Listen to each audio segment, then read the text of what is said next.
They say the forest never truly goes quiet. It just learns how to listen. Back in 1998, three friends, Ethan, Mark, and Lila, went camping in Black Hollow State Forest. It was supposed to be simple. One night, a campfire, a cheap tent, no phones, no stress, no noise except the wind in the trees. By sunset, everything felt normal. The fire crackled, the smell of pine hung in the air. Somewhere far off, an owl called. They laughed, told stupid stories, passed around a thermos of coffee that tasted more like metal than caffeine. Then, as the fire burned lower, Ethan noticed something. "Do you hear that?" he asked.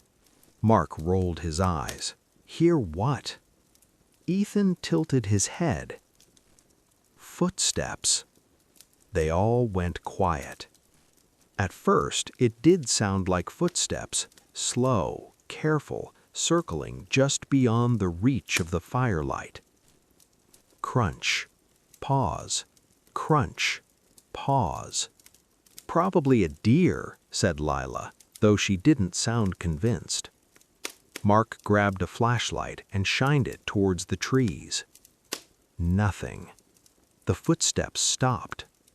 They laughed it off, added more wood to the fire, and told themselves that fear always sounds louder at night. That was their first mistake. Because 10 minutes later, the footsteps came back. Crunch, pause, crunch. But this time, Ethan frowned. "There are 3 sets," he whispered. Mark scoffed. "You're imagining it." "No," said Ethan. "Listen." They counted in silence. 1, 2, 3. 3 distinct rhythms. Only one problem. There were only 2 people sitting across the fire from Ethan. The third set of footsteps stopped behind them.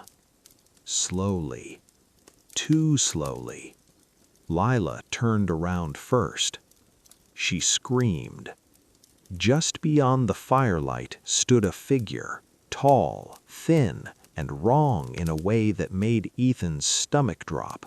It looked like a man, but it stood too straight, too still.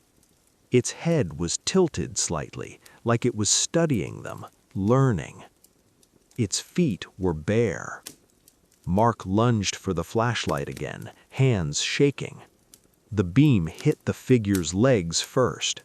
They bent backward, like a bird's.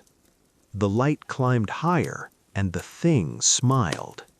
Not a human smile, a stretched, empty grin, like it had practiced the shape but never understood the meaning. Then it spoke. "Which of you is leaving first?" The fire went out. Not slowly, not naturally. 1 second it was there, the next, complete darkness.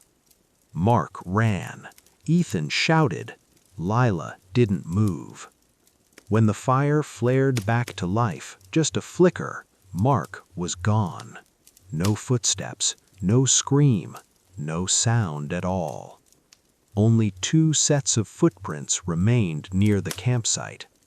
And a third, leading away, dragging something heavy into the trees. Ethan and Lila stayed awake until sunrise, backs pressed together, clutching the dying fire like it was the last safe thing on Earth. Mark was never found. Search teams said there were no signs of an animal attack, no blood, no struggle, just one strange detail.